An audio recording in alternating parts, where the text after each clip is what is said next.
देवशयनी एकादशी हिंदू धर्म का एक बहुत ही महत्वपूर्ण व्रत है। पुराणों के अनुसार इस दिन से भगवान श्री विष्णु पाताल लोक में निवास करते हैं।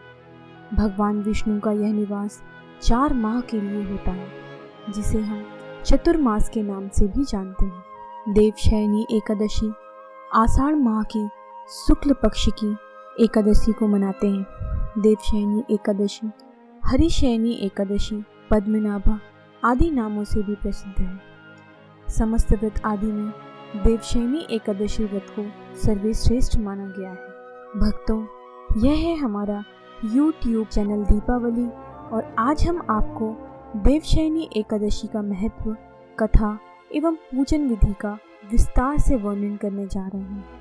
ऐसा माना जाता है कि दैत्य शंखचूड़ का नाश करने के बाद भगवान विष्णु निद्रा में चले जाते हैं एवं 4 माह के अंतराल के बाद ही भगवान विष्णु का शयन समाप्त होता है। इन 4 माह तक भगवान विष्णु क्षीर सागर में शैया पर शयन करते हैं, जिस दौरान कोई भी धार्मिक कार्य जैसे विवाह या अन्य कोई कार्य नहीं किए जाते। और जिस दिन शयन समाप्त होता है उसे देवउठनी एकादशी के नाम से जाना जाता है।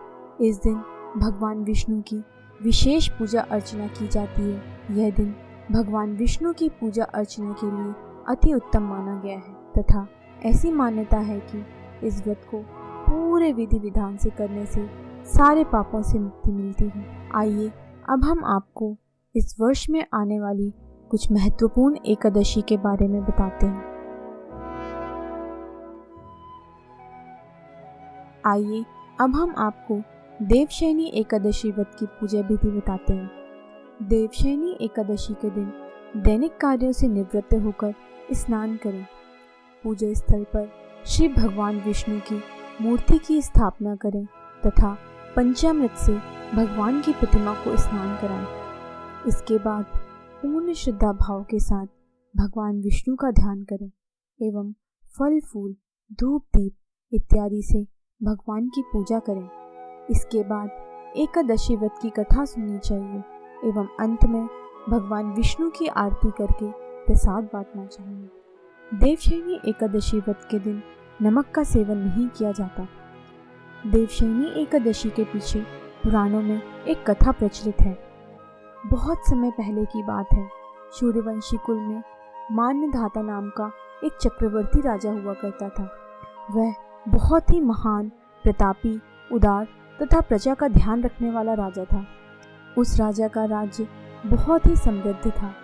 एक समय की बात है, राज्य में बहुत लंबे समय तक वर्षा नहीं हुई, जिसके फलस्वरूप उसके राज्य में अकाल पड़ गया, जिससे राजा की जनता अत्यंत दुखी हो गई। राजा इस संकट से उबरना चाहता था। राजा चिंता में डूब गया कि उससे आखिर ऐसा कौन सा पाप हो गया है। राजा इस संकट से मुक्ति पाने के लिए सैनिकों के साथ जंगल की ओर प्रस्थान करता है। राजा वन में कई दिनों तक भटकता रहा और फिर अचानक एक दिन अंगीरा ऋषि के आश्रम में जा पहुंचा। उसे अत्यंत व्याकुल देख अंगीरा ऋषि ने उसकी व्याकुलता का कारण पूछा। राजा ने ऋषि को अपनी सारी परेशानियों का विस्तार पूर्वक वर्णन सुनाया। राजा ने ऋषि को बताया कि किस प्रकार उसके खुशहाल राज्य में अचानक अकाल पड़ गया है। राजा ने ऋषि से निवेदन किया, हे ऋषि मुनि, मुझे कोई उपाय बताएं जिससे कि मेरे राज्य में सुख समृद्धि पुनः लौट आए।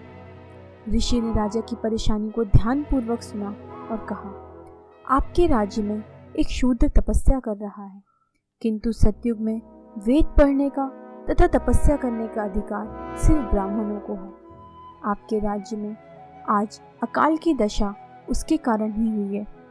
यदि आप अपने राज्य को खुशहाल देखना चाहते हैं तो उस शूद्र की जीवन लीला समाप्त कर दीजिए। यह सुनकर राजा को बहुत अचंभा हुआ और राजा ने कहा, हे ऋषि मुनि, यह आप क्या कह रहे हैं? मैं किसी निर्दोष जीव की हत्या कैसे कर सकता हूँ? मैं एक निर्दोष की हत्या का पाप अपने सर नहीं ले सकता। आप मुझ पर कृपा करें और मेरी समस्या का समाधान करने के लिए कोई अन्य उपाय बताएं। ऋषि ने राजा से कहा, यदि आप उस शूद्र की जीवन लीला समाप्त नहीं कर सकते तो मैं आपको दूसरा उपाय बता रहा हूँ। आप आषाढ़ मास की शुक्ल एकादशी को पूरे विधि विधान से एवं पूर्ण श्रद्धा भक्ति के साथ व्रत रखें एवं पूजन करें। राजा ने ऋषि की आज्ञा का पालन करते हुए एकादशी व्रत को पूरे विधि विधान से किया, जिसके फलस्वरूप राजा के राज्य में वर्षा हुई और अकाल दूर हुआ। संपूर्ण राज्य पहले की तरह हंसी खुशी रहने लगा। एकादशी व्रत सभी व्रतों में उत्तम होता है एवं इसकी कथा सुनने या सुनाने से भी पापों का नाश होता है। भक्तों, अगर आपको हमारा ये वीडियो पसंद आया हो तो इस वीडियो को ज़रूर लाइक करें। हम ऐसी आशा करते हैं कि भगवान विष्णु आपकी सभी मनोकामनाओं को पूरा करें। धन्यवाद।